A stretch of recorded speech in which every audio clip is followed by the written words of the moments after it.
Isang mapagpalang gabi at isang makadiyos sa ating minamahal na taga-subaybay ng CC News, James TV, Alsuara and Jam. Ito pa rin ang inyong lingkod, Doc Sandigan, nagbibigay ng news information dito po sa isla ng Mindanao.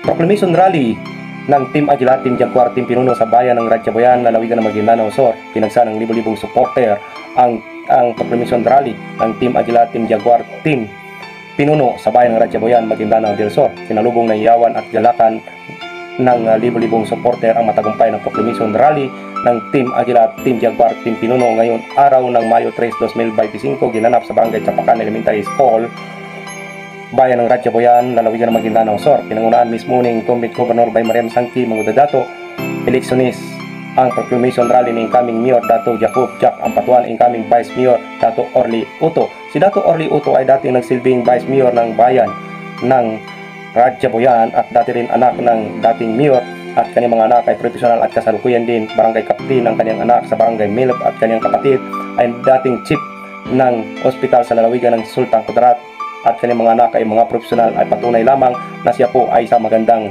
leader. Si Dato Orly Uto ay low profile at madali mong makausap ang ating aspirant Vice Mayor. Pinamunuan mismo ng buong Team Jaguar, Team Pinuno kasama si Congressman Muhammad Tom Paglas, incumbent congressman ng lalawigan ng Maguindanao Sur, at marami na rin na itulong, partikular na rin sa pag-education, hospital, kung saan po ay nagbibigay ng mga training center sa alos 24 municipality sa lalawigan ng Maguindanao Sur. Si Muhammad Tom Paglas ay isa po siya sa cowboy, madali makausap at low profile din ang ating kasalukuyan incumbent congressman number 2 sa Baluta at nag-iisang singing contest sa buong Pilipinas at talagang nagbibigay ng alaala kung saan man mapunta sa kanyang mga rally. Ang ating nag-iisang number 2 sa Baluta, Congressman Muhammad Tong Paglas. Incumbent board member Alonto Bangkulit o Jollibee ng Muntawal, incumbent at dating nagsilbi na rin na board member dito po sa lalawigan ng Maguindanao Sur. Incumbent Dato Joseph Abubakar number 11 sa Baluta. Ang batang Paglas ay anak po ng alkalde ng bayan ng Dato Paglas, si Dato Abubakar Toy Paglas. Si Mama Tanto Mamantal ay nagsilbing board member noong Maguindanao pa at Department of Finance at Department of Peace and Order ang kanyang committee noong siya ay board member at dati nagsilbing mayor ng Sultan sa Barungis at naging 20 years na barangay captain sa barangay Paldong, bayan ng Sultan sa Barungis. Si Engineer Saidali Makakana ay dating board member din noong dekada na at kasalukuyan siyang barangay captain sa kanilang bayan ng General SK Pindaton. At ang isa sa bagong kasalukuyan sangguniang bayan ng Ratchaboyan, si Art Kaji Munso number 6 sa Baluta na anak po ng peacemaker Dato Jerry Makalay. At isa rin dumalo rin ang atin isa po sa magaling din sa mga redo settlement at mamimigay ng ekonomiya sa mga kumbatan na isa po sa katuwang ng Aguila noon, si Dato Mulok number 8 sa Baluta ng 1st District ng Maguindanao del Sur, at nagbigay ng kanilang mga mensahe ang nasabing mga board member at mga kandidato. Kasabay ng proclamation, binunyag ni Governor by Mariam Sangki Mangudadato sa katotohanan dahilan kung bakit nagkabuwag ang Family Alliance ng lalawigan ng Maguindanao. Ngunit sa kabila ng amon pagkabuwag nitong nananatili buo ang team ng Aguila, isa lamang sa angarin ng buong alyansa na ipagpatuloy ang magandang nasimulan at upang mapanatili ang kapayapaan at mas lalong unlad umangat ang buong lalawigan ng Maguindanao del Sur. Ang ating Team Aguila ay namigay rin ng mga rescue vehicle nung siya ay unang nakaupo sa alos 36 municipality ng Maguindanao pa. Si Governor by Mariam Sangki Mangudadato ay nagbasag ng katahimikan, inihayag ang pagkanuno mula sa mga kaalyado sa isang matapang na emosyon talumpati sa isang rally dito sa bayan ng Ratchaboyan. Inihayag ni Governor by Mariam Sangki Mangudadato ang mga distraction, departure sa loob ng dating makapangyarihan Maguindanao Alliance, gumawa ng kaaway para sa paninindigan para sa mismong taong nagtayo sa kanya. Sinabi niya ang pagmamanipula sa politiko at pagkanuno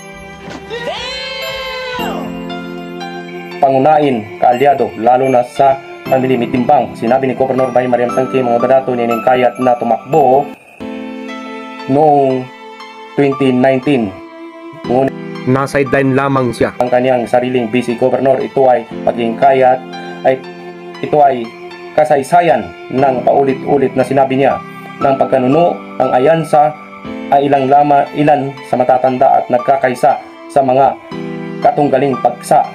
Nangako si Governor Baymar M. Sangki mga dadato na ipagpatuloy ang pagsusulong para sa transparent at may paninindigan, prinsipyo na pinuno kahit na kailangan niyang panindigan.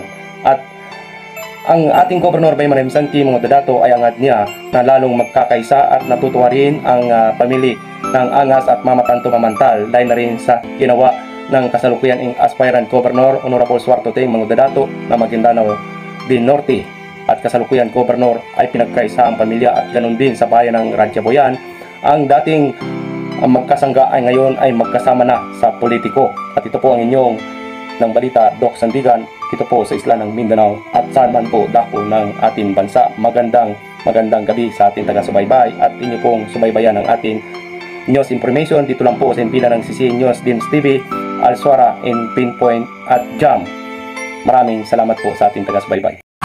Ang magkapatid, ito po si Dato Nathaniel Hitimbang, si Kakabay Bong, upang himukin ako na lumahok sa provincial level.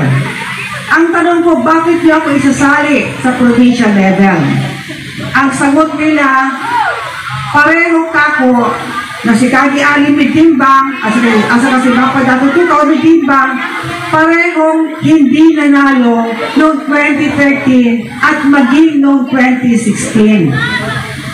Kaya ako po ay napag-isipan nila na puntahan sa munisipyo, hindi lamang sa munisipyo, hanggang dumating sila sa aming bahay sa bayan ng Isulan.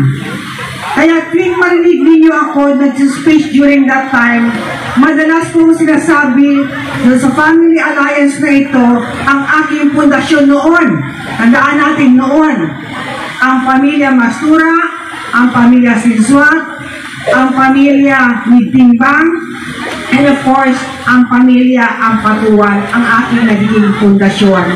Sa pagtakbo ko noong way back 2019. Pero, yung sinasabi naman niya, may mga sinasabi siya na hinimok niya ang kanyang asawa para lamang pumalig sa akin. Sabihin natin, hinimok niya ang kanyang asawa. Ang tanong ko naman, bakit niya ako niyayang tumakbo nang hindi alam ng asawa nito? Maging yung dalawang magkapatid, noong una kong tinanong, ang sabi nila, hindi daw alam ni Bapa Kagi Ali na inimbitahan nila akong tumakbo bilang gobernador ng lalawigan ng Maguindanao noon. Kaya tinanong ko, sino ang ating magiging kakampi? Ang sagot nila, sila na daw ang bahala. Pero ang lahat niyon, ayan na basa.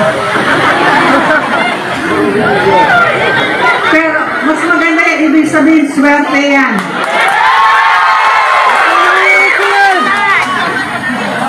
So ang lahat naman ng iyon, kung matandaan ko ninyo, nagkaroon kami ng 3 times peace covenant. Ibig sabihin noon, may mga kondisyon lahat ang pagsuporta sa akin nung pamilya. May sinabi naman yung isa, pinatakbo daw siya ng aking asawa sa bayan ng Ratchaboyan.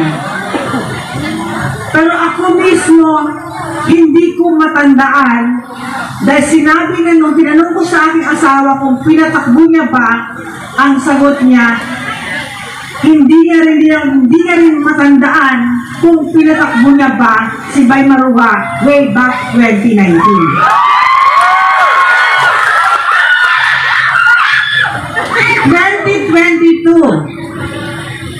Since nanalo siya sa protest that time, Ang sabi niya naman, babalik ako ng Radyo Buyan. Wala nag-object sa kanya noon dahil karapatan niya yun. Pero ang masakit doon, may kondisyon ulit. Yun ang mabigat. But anyway, ano man ang kondisyon na yan, siguro alam ng mas nakarami ngayon dito. Dahil mabigat yung kondisyon na yun. Liban doon, hawak-hawak ko pa yung listahan. Handwriting pa yun, kahit ipa-forensic natin, hindi pwede may pagkaila dahil may kopya ako ng handwriting mo sa munisipyo.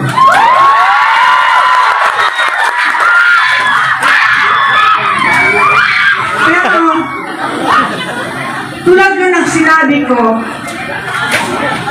ayaw ko makipag-away dahil masisira ang aking tema na peace, unity, reconciliation, and empowerment.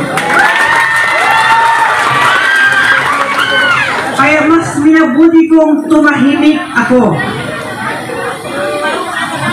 Ang sabi naman ng ilan dyan, ako daw ang nag-traidor. Para sa kaalaman ng lahat, kagabi lang, naka-receive ng call yung isa naming staff, pinapasabi sa akin na nasaktan siya sa aking pinagsasabi since no May 1 up to yesterday.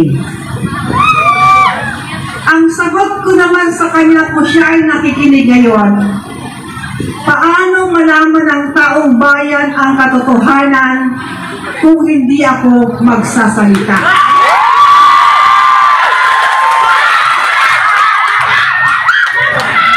Dahil kung inyong matatandaan, May 1 lang ako nagsalita. During the campaign period, hindi ako bumabanggit ng pangalan. Kung inyong makikita, puro pakwela lang ang aking binabanggit sa entablado. Ika nga, sabihin natin, nakataga nila ng bitya. Yung madalas sinasabi ko sa entablado. Dahil hinihintay ko yung pagkakataon na mismo sa inyo manggaling ang unang hakbang. At doon, ako ay panalo. Dahil pinakiusap nyo sa akin noon, hindi ako magbabanggit ng pangalan during rally. At yun ay tinindigan ko pa rin. Kahit na alam ko ang katotohanan kung sino talaga ang totoong nagtraidor. Naging tahimik ako. Wala kayong narinig sa akin except May 1. Dahil narinig ko ang mga salita ng isa sa ating mga elders, ang salita, ako daw ang nagtraidor. Dahil nilagay ko daw bigla ang ating vice-gobernador na si Dato Bensar Ampatuan. Alam ng lahat ng mga sanggunian panalawigan na yan ay walang katotohanan.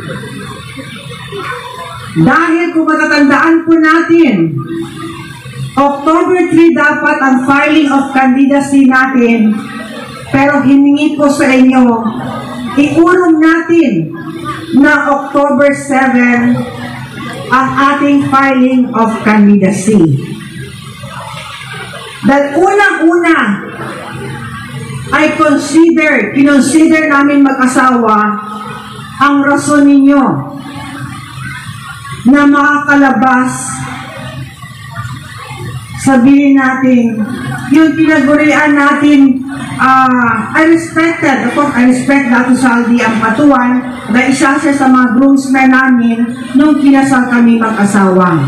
Si Baybong naman, naging maid of honor namin nung kinasal kami mag-asawa. The best friends sila ng aking asawa na si Teng Mangudadato. So, nirespeto namin na nirespeto yung usaping iyon hanggang tumagal dahil instead na 1 taon ang pag-aantay namin, sumobra na 1 taon. Hanggang sa kami na mismo ang nagsalita, bakit hindi ba nakakalabas? Mas maigi na siguro para ma-reconcile lahat ng pamilya. Kausapin ninyo, tama yung sinabi niya, napuntahan nila si Toto. Suggestion namin yun. Puntahan mo si Toto dahil siya isa sa mga complainant na baka magkaroon, baka ma-influence o baka mapakiusapan natin siya na magkaroon ng resistance doon sa mga complaint. Like, isa siya sa mga complainant that time. Pero ngayon, habang tumatagal, tinatanong namin, asan na ba yung papel ng deceased? Walang pinakita sa amin ng papel. Ang sabi, paulit-ulit, may usapan na. Umugo ngayon yun sa Sangguniang Panlalawigan. Actually, matagal ko na nararamdaman, more than a year na rin ang aking pakiramdam na merong naiiba sa aking mga kasamahan. Patuloy na nagkwento aking mga Sangguniang Panlalawigan, pero hindi ko ito pinapansin, bagkus pinagtatawanan ko ito dahil ang alam niya siguro, hindi ko alam ang nangyayari sa loob ng Sangguniang Panlalawigan every session nila. Then every session nila, minsan may mga dayo, minsan napapag-usapan doon na lumipat sa isang partido dahil malakas ang partido ng kabila. Ini-influensahan yung mga Sangguniang Panlalawigan. Actually, every time ikwento sa akin yan, parang isang agila. Nakangiti lang ako, tahimik lang ako. Dahil hindi ako isang parot na magdakdak na magdakdak. Tumahimik ako that time, pero ang sinagot ko sa kanya, meron tayong legislative building na tinatayo. Paulit-ulit yun. Every time magkita kami, nandiyan na. Hanggang alam mo pa ko sa legislative building. Nandiyan na ang legislative building. Hindi ko sukat akalain na hindi niya ma-pick up yung salita ko, may legislative building tayo. Dahil ang gusto ko iparating sa kanya, naririnig ko ang pinag-uusapan niyo doon sa kabila habang nandito ang legislative building ninyo. Dahil gano'n ang isang agila. Kahit wala, hindi niyo ako kaharap, maririnig ko ang pinag-uusapan ninyo. Yun ang hindi nila pinag. Nung sabi ko, i-unite natin lahat ng pamilya. Unang hakbang na ginawa ko, nagkaroon tayo ng ex-officio sa lalawigan ng Maguindanao, yung ABC. Kinuha ko si Tuto Matalang. Siguro, sabihin natin, baka lang, yun ang ikinagalit nila, o maaaring iyon ang rason na hindi ko kinuha si Sapak bilang ex-officio. Ang sagot ko sa kanya that time, okay lang talo ako sa barangay na yan, sa barangay ni Sapak. Huwag lang sana ang congressman. Dahil ano ang mukha iharap ko sa congressman na naka-intermarriage sa'yo?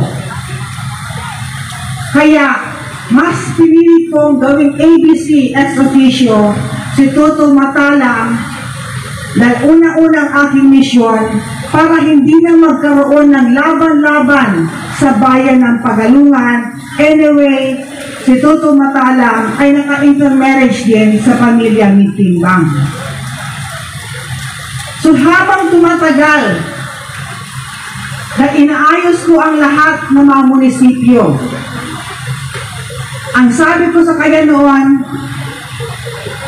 tumakbo ka na lang, congressman. Kung ano man yung takbuhan ni Toto, yun ang harapin mo. Doon ka papantay. Dahil kahit na hanggang eleksyon, kung sakaling on May 11 or May 12 makalabas si Dato Saldi, it's up to you kung mag-withdraw ka or ituloy mo. Ang importante, dapat makita natin na makalabas si Dato Saldi.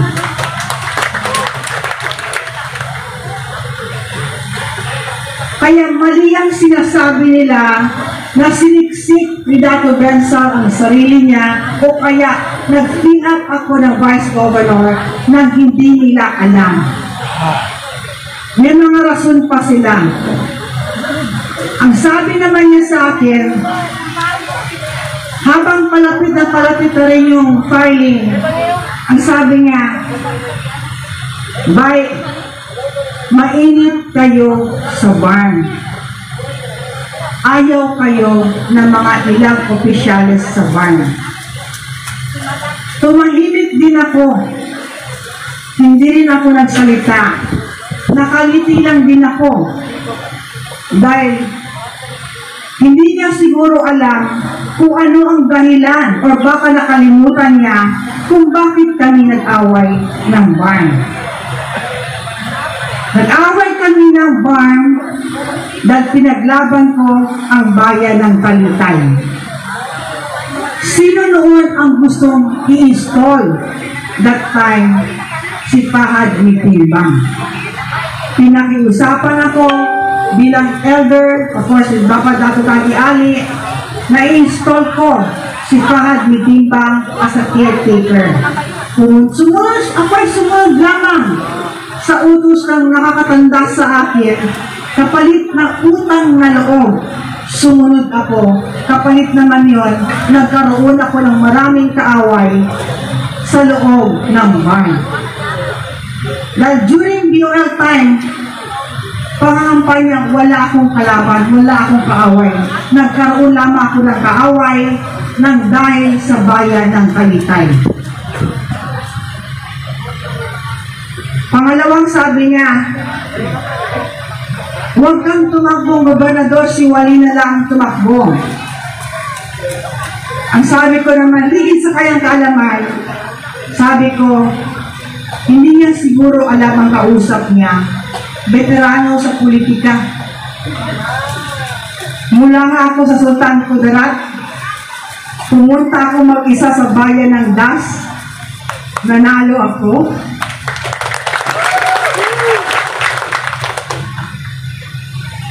Ang sabi niya sa akin, mainit kayo sa Malacanang. Tumahimik din ako, hindi din ako nagsalita. Dahil baka naman nakalimutan niya kung ano ang dahilan kung bakit naman ako napaaway sa Malacanang. Dahil kung titignan natin ang batas na 11550, the creation of two provinces, Maguindanao del Sur at Maguindanao del Norte, on the last part of the law, sa huli, sinabi doon, the governor of one Maguindanao will remain a governor of divided Maguindanao. Ibig sabihin, ligtas ako. Hindi ko kailangan ipaglaban ang sarili ko dahil nandun mismo sa batas na 11550 na manatiling gobernador ang gobernador ng One Maguindanao hanggang mahati ito, siya pa rin ang magiging gobernador. Saan nagkaroon ng problema? Kung bakit nagkaroon ng OIC Governor sa Norte. After the plebiscite ng division, kung inyong matatandaan, halos lahat ng commissioner ng commission ng election, ng commission ng COMELEC dumating sa Kapitolyo. Sinabihan ko sila, mag-take oath kayo sa akin para magkaroon tayo kaagad ng commencement. Mag-umpisa kaagad tayo na dahan-dahan gradually yung mga papeles natin. Pero may isang elder doon mula sa Norte. Ang sabi niya, doon kami mag-take, doon namin gusto mag-take oath kay Presidente. Tumahimik ako. Pinaginawa. Ayaw nila sa akin mag-take oath. So, ang sabi ko naman, ligtas naman ako sa batas. So, ayaw nila, wala akong kapi. Ayaw nila eh.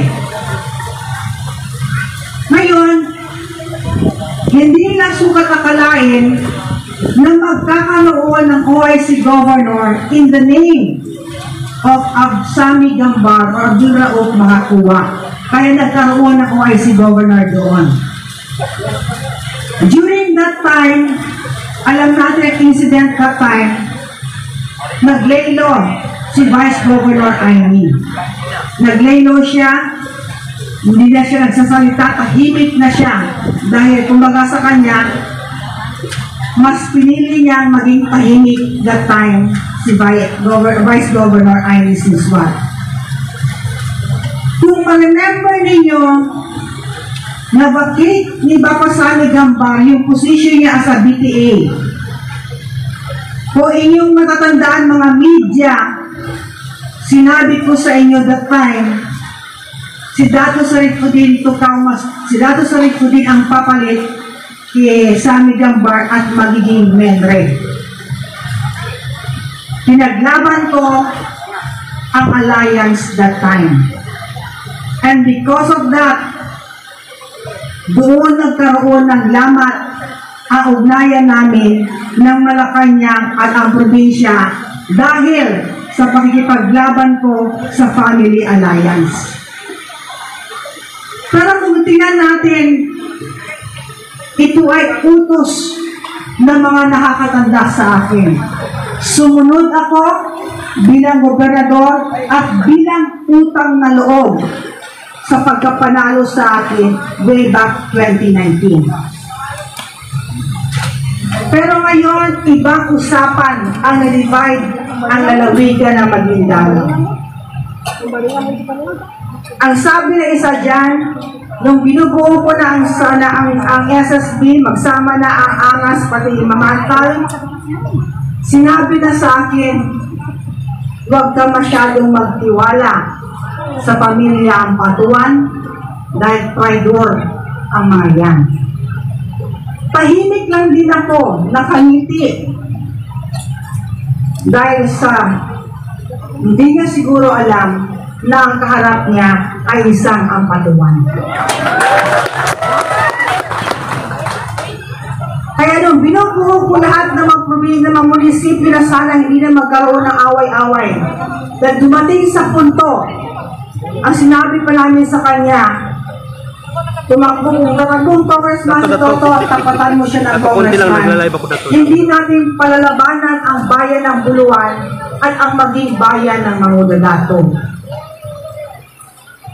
Pero hindi ko alam na nung palapit na ang filing ng COC, September 28, although alam ko nang mangyayari, dahil nga maraming naririnig ko na during nagsisession sila kung ano yung ibang plano ng ilan. Nung palapit ng file of candidacy, ito nga, si Kakabaybo, ako'y nalulungkot dahil hindi ko sukat akalain. Pumunta siya kay Kakabay Rebecca upang lumipat sa kabilang partido. During that time, hindi lang siya narinig ko, maging yung mga elder na mga lalaki nagtatawag-tawagan na lumipat sa kabilang partido dahil ang rason nila ayaw sa akin ng BARM, ayaw sa akin ng Malacanang. Ang sagot ko naman doon kay Dato Nathaniel during that time, kung Dato Nat, alam mo ba kung anong nangyayari sa ground? Ang sagot niya sa akin, hindi niya daw alam. Ang sagot ko sa kanya, parang si Papa mo ang tatakbong gobernador. Ang sagot niya naman sa akin, pakiusapan ko si Tong Paglas na pag-vacate ng posisyon. Binalik ko sa kanya ulit, hindi ko kayang pakiusapan si Tong Paglas dahil una-una incumbent si Tong Paglas. Ikaw ang nag-bargain ito. Ikaw ang alam kong pwedeng tumapat sa kanya para kung ma-deliver niya si Dato Saldi, ikaw, desisyon mo na yon to withdraw. But not the incumbent Congressman Tong Paglas. But kung sakasakali kako, mapag-uusapan ko si Tong Paglas, umaba siyang vice-gobernador ko, baka sakali at ikaw ang tumapat kay Toto Mangulo-Dato. Para namang kakuwasan for all, ma-reconcile lahat-lahat dahil kako, imposible sa pamilya ang patuan na hindi matanggap si Toto kung sakaling may palabas niya si Dato Saldi ang patuan. Pero ano nangyari? Kaya na-delay kami ng pag-file ng kandidacy. Ang sabi niya sa akin, huwag kong pansinin si Ama Bay dahil ang lahat naman kinukuha niyang kandidato, ito series of days na, kandidato, mga dakatalan, compliance lang ito para lang magawa ni Toto na maipalabas si Dato Saldi. Philip Salvador? Ang sabi ko naman sa kanya, ano yung mukha natin sa taong bayan? Mga kanyang papa mo sa kabila, nandito ka sa akin. Maybe it's time for me to decide. Humingi naman siya na ilang palugit up to October 3. Kaya na-move yung pag-file natin. October 3, on the night ng gabi, tumawag na ako ni Dato Bensal, prepare your COC as my Vice Governor. Kaya walang nag-trigor. Kami ang naisahan. Ako ang naisahan. Pero, nagkaroon ng pagkakataon, during that time, nag-decide na kami kaagad na lagyan na rin ng kalaban ang ilang munisipyo ninyo dahil ginalaw yun na rin ang mga munisipyo namin.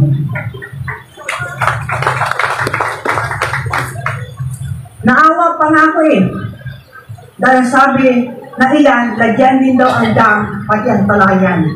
Ako na mismo nagsabi, hayaan na natin yan, baka kako maayos din along the way. But unfortunately, ganon talaga ang buhay. But despite of that,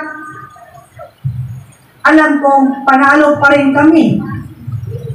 Dahil tingnan nyo, ang mga board members ko, bayan ng Montawan, walang kalaban. Bayan ng SSB, siya mismo nagsabi, dapat ang kontranin. Hindi ako nagsabi. Panalo ng SSB. Bayan ng Raja Boyan, imposible naman. Yung dating magkalaban, ngayon nagkaisa. Alam kong anin yung kapitan ngayon dito. Baka hindi niya alam, halos paubos na ang kapitan niya. Nagtatago lamang yan ng parang tako. Kitang-kita rin yan.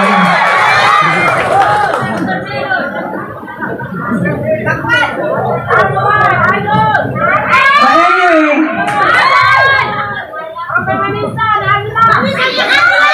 tingnan naman natin sa bayan na Ampatuan ang ating vice-gobernador. Mula sa Dato Unsay, walang kalaban. Sa Rizal Dona, walang kalaban. Mama sa Pano, siya mismo nagsabi, dapat talaga na kontra niya. Hindi ako nagsabi niya kasi sila nagsabi kung kaya sa ginagawa nila. Sa Ritagwak, panalo na rin niya si Mitra dahil sila rin nagsabing dapat talaga na kontra niya. Yung mga dakontra ng Patuan. Ang bayan ng Das. Walang laban. Ano pang walang laban? GSKP. Walang kalaban ng GSKP. Dato Paglas. Ang ating batang-batang board member na naghahanap ng asawa. Dato Yusef Paglas. Halos walang laban nilang bayan ng Dato Paglas. Tapos si Aluntong, from bayan ng GSKP, Engineer Saidali Makakana, isang veterano, na dating board member, may pagmalaki natin walang laban. Ayan. Of course, si Jollibee, sinabi ko na, Kamuntawan. Si Mama Tanto Mamantal, halos wala rin laban. Dahil sila mismo nagsabi, dapat tagal naman kontrani.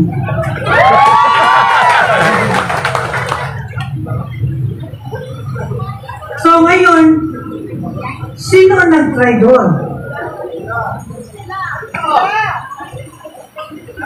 Hindi kami nag-traidor.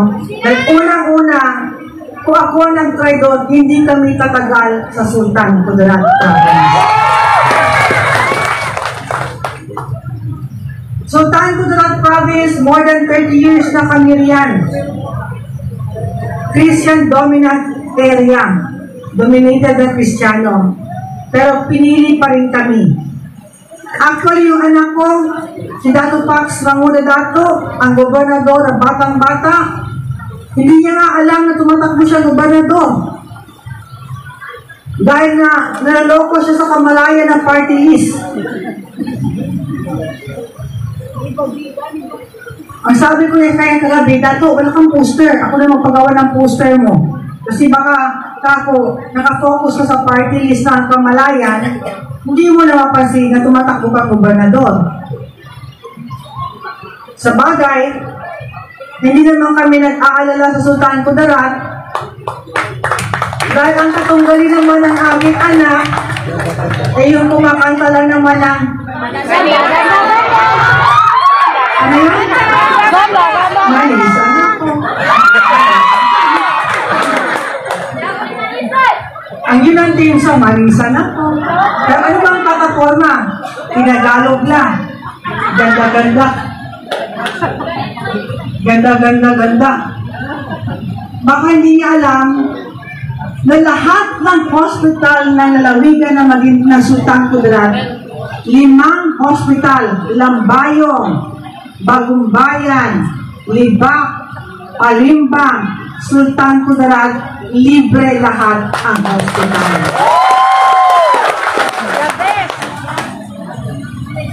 Kaya, ano pa ang gaganda-ganda-ganda? Pagandahin muna nila ang munisipyo nila ng Buluan. Yung katunggali nito ang Paglas. Yung munisipyo nyo, pwede na natin ipasok sa Book of Guinness of Record yung laki ng lamog dyan. Yun muna ang pagandahin bago ka dumayo sa ibang probinsya. Nung pumunta ako sa bayan ng Das bilang maging mayor, tinupad ko lahat ng aking pangako sa abot ng aking makakaya. Kita yung itsura ng munisipyo ng Das. Sa loob ng maiksing panahon ng aking panunungkulan, nagbago ang lahat. Ngayon, yung anak ko na ang mayor ng Dato Bulasaki Municipality, mas lalong gumanda. Tingnan ninyo kung ano ang kaibahan ng Dato Bulasaki Municipality sa mismong munisipyo ng katunggali ni Congressman Tong Paglas. Kaya huwag nyo nang palitan si Congressman Tong Paglas sa isang mapaglinlang na tao. Dahil mismo munisipyo niya, kayong mga media, pasyalan nyo nga ang munisipyo nila at balikan ninyo ako, sabihin nyo, may pagmalaki nyo ito sa akin. Dahil bayan lang ng Dato Bulasaki Municipality ang itatapat ko dito.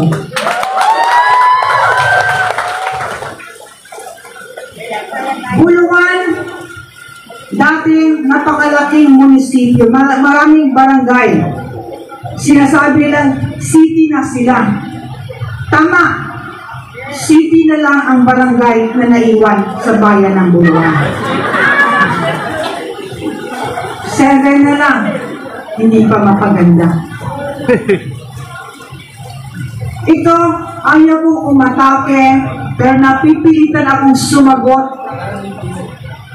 at kinakailangan ng taong bayan malaman ang katotohanan dahil pag ako'y nanatiling tahimik, hindi nyo malalaman ang buong nangyari kung bakit nabiyak ang Family Alliance, lalong-lalo na sa Maguindanao del Sur.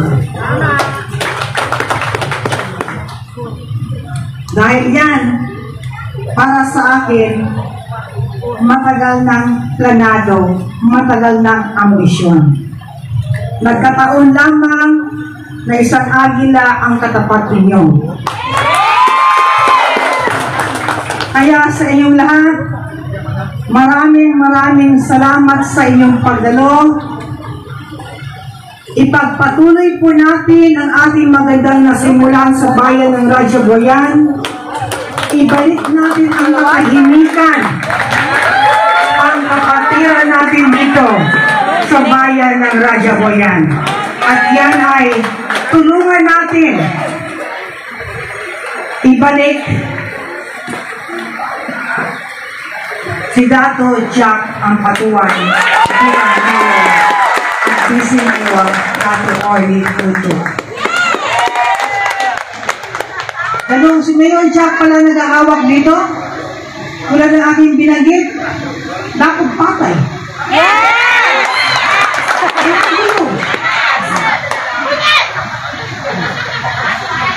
Walang gulo. Ngayon, hindi ko naman sinasabi siya, pero nagtataka lang ako, bakit may gulo? Ano bang meron?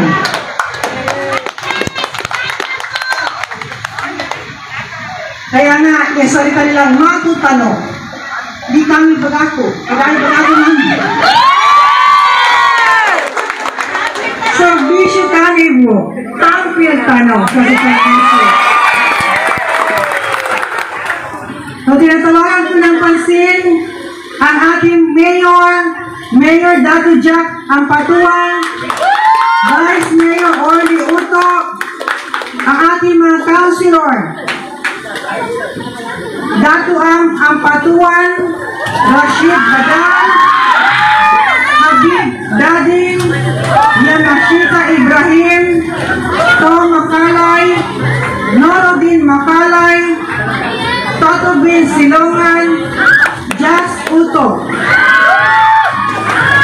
And of course, ang aking mga kasamahan sa lalawigan ng Maguindanao, Congressman Yan po ang pagtatapos ng message ni Incumbent Governor Baymarim Sangki Mangudadato dito po sa ginaganap na Grand Rally Bayan ng Radya Boyan, lalawigan ng Maguindanao Sur, no?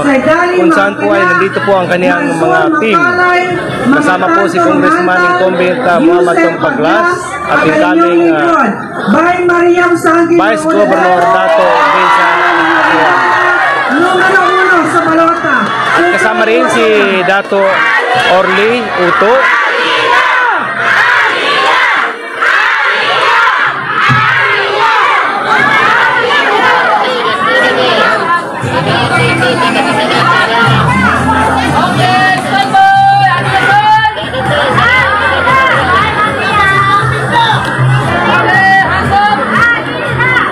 Sa init po ng ating araw ngayon ay dumagsa pa rin ang kanilang team para sa team Agila pa rin sa 2025. Tunay ng Agila ay simbolo ng tapang, lakas at kadakilaan. Ang Agilang tunay at maglilingkod sa bayan. Gobyernong may malasakit sa ating mahal na Maguindanao del Sur. Isang puso, isang layunin, sama-sama tayong magkaisa, mga ka-Agila!